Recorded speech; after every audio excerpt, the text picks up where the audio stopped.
Hello, fellow players of Hero Wars Mobile. We have a brand new rune-related event. We've also got revamped runes. So if you're a little late to that, we're going to walk through not only the event, but at the very end, we're also going to be talking about how Hero Wars has updated the system and kind of some of the information that they have. I'll also be posting the link to that in the description of this video. So without further ado, let's get right into it.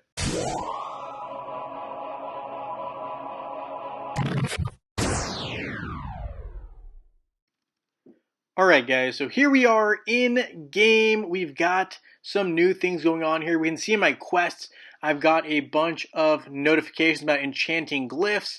And here we can see we've got the new, updated, revamped version of these runes. A bunch of coins, right?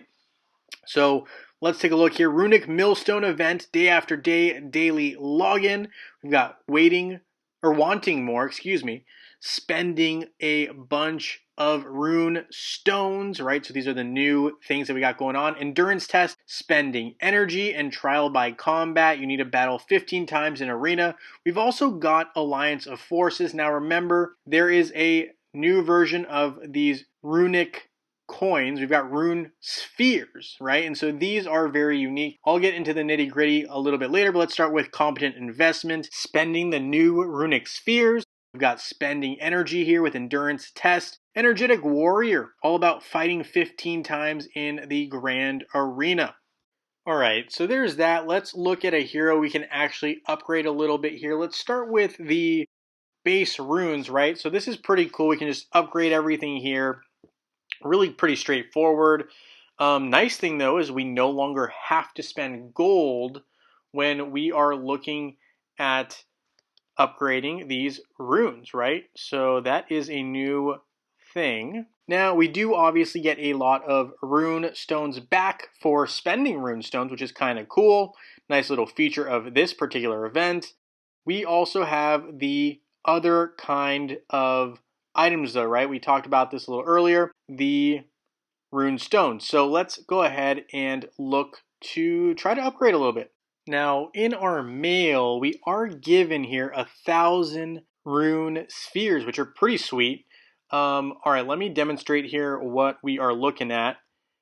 And basically what you can do here is you can upgrade one class of heroes. Now, this is very similar if you're on Facebook or web, very similar to Ascension-related things. Here, I'm going to be upgrading Kira.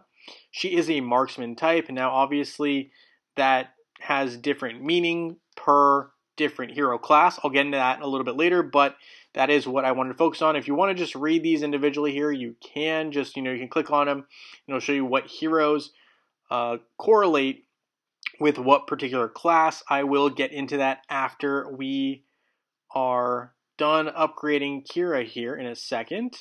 All right, so let's get back to the upgrades. So, all right, with Kira, now that we've upgraded, you can see all of her glyphs now go up to level 45. Now, keep in mind, glyphs go to level 80, I want to say now, in the new format, which, again, we will go over again right now. So let's hop out of game and onto this particular page that Hero Wars Nexters has given us. Hero classes and class runes. So this really explains kind of how we are going to have 7 different classes. Now, it does tell you what the tank role heroes are, right? We got Aurora, Chaba, Mush and Shroom, Luther, Julius, Corvus, Astaroth, Cleaver, Aziri, and Rufus. So good amount of heroes there.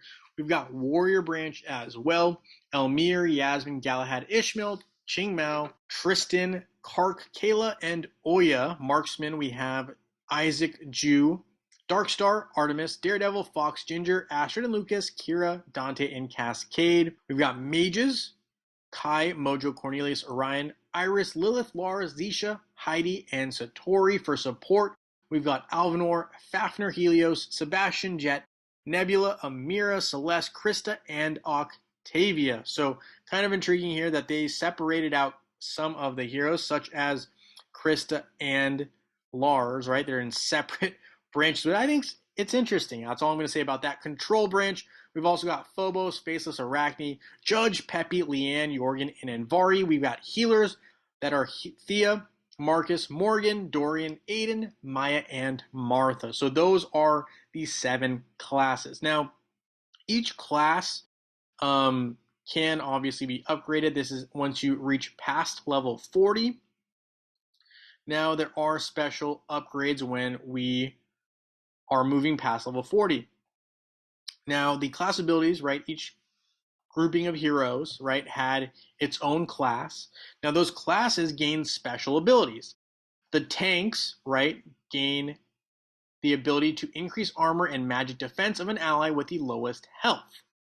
Warriors, right, are able to increase their own physical attack stat. That's kind of significant if we are looking at certain heroes that deal massive damage that it's related to their physical attack.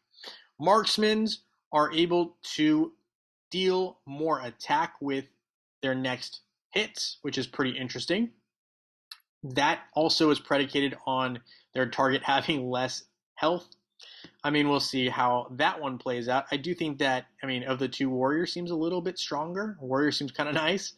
Tank also very nice as well. Mage, they start with more energy, which is very, very useful for ulting more often. Healers, now this is a very intriguing skill. It reminds me a little bit of Celeste, but a little, with a twist. So this basically converts any incoming damage into healing. So unlike Celeste, where she turns incoming healing into, well, incoming healing for the opposing side into damage, this does the opposite. So this does incoming damage is now converted into healing. So very interesting there. Etheric Whirl for support. When a support hero deals damage to an opponent, they reduce armor and magic defense, so allowing for their front line to kind of try to take out the opposing side. Very interesting there. Not bad at all. Control, right? This slows an opponent by 30% and reduces their total physical damage.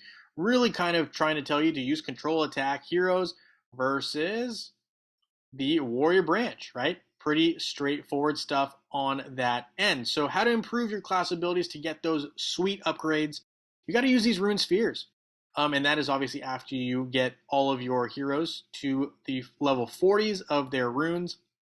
And once you do that, you do need to use these rune spheres and upgrade your hero class. So you get to pick which hero class you're going to upgrade and go from there. I would recommend kind of starting with just one and focusing on that particular class. Once you're done with that, then move to a different class.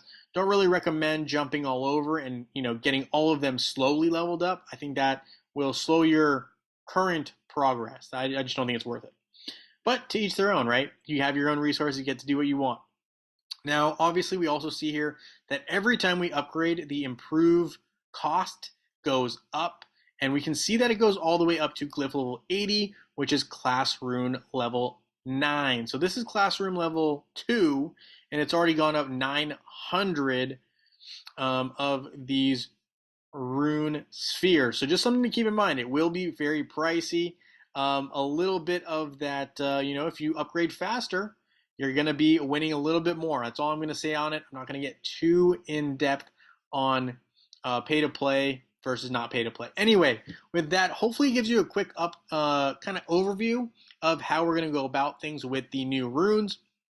Do check the description of this video for this document link, right? So I'll make sure to post that for y'all.